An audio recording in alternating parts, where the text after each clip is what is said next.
ইয়া রাসূলুল্লাহ, আমার জানা মতে শহীদদের কোনো গোসল হয় না। ওয়া কানা জুনুবান ফিল লাইল, কিন্তু হানজালা গত রাতে আমার সাথে একান্তে আনন্দঘন মুহূর্ত পার করেছে।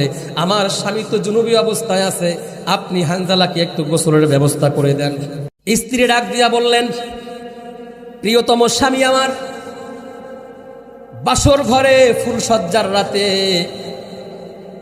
একান্ত আনন্দঘন মুহূর্তে কোনো সুপুরুষ তার স্ত্রীকে রেখে এভাবে দাঁড়িয়ে যায় নাকি?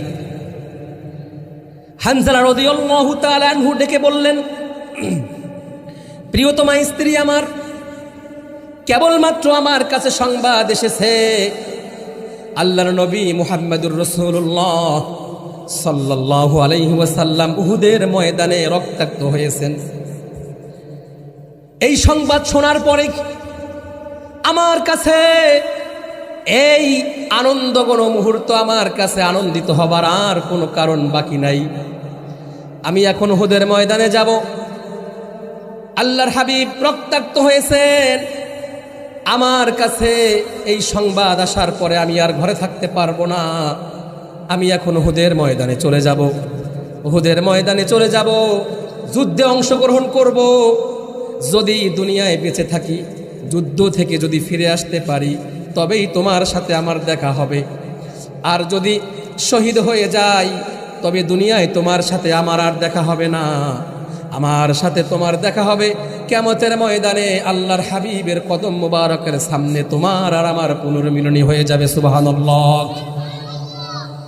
হানজালা রাদিয়াল্লাহু তাআলা আনহু স্ত্রীর থেকে চিরবিদায় নিয়ে চলে গেলেন উহুদের প্রান্তরে। উহুদ যুদ্ধের মধ্যে অংশগ্রহণ করলেন। যুদ্ধে অংশগ্রহণ করে হানজালা রাদিয়াল্লাহু তাআলা আনহু অসংখ্য কাফেরকে জাহান্নামে পাঠায়া দিলেন। অবশেষে নিজেও শাহাদাতের অমীয় সুধা পান করলেন, শহীদ হয়ে গেলেন। উহুদের অনেক বড় লম্বা ঘটনা, আমরা সেদিকে যাব না। আল্লাহর হাবিব সাল্লাল্লাহু আলাইহি ওয়াসাল্লাম যুদ্ধ শেষ হয়ে গেল। রাসূল সাহাবায়ে কেরামদেরকে ডেকে বললেন, ও সাহাবীরা, এই উহুদের ময়দানে যারা শহীদ হয়েছে তাদের লাশগুলোকে আমার সামনে নিয়ে আসো। সাহাবায়ে কেরাম সকলের, যে সমস্ত সাহাবী শহীদ হয়েছেন তাদের লাশগুলোকে জমা করতেছেন। হঠাৎ করে একজন যুবতী এসে রসুলকে ডাক দিয়ে বলছেন, ইয়া রাসূলুল্লাহ। রসুল বললেন, কে তুমি, কোথা থেকে এসেছো? ওই যুবতী বললেন, ইয়া রাসূলুল্লাহ, আপনার সাহাবী হানজালার স্ত্রী আমি।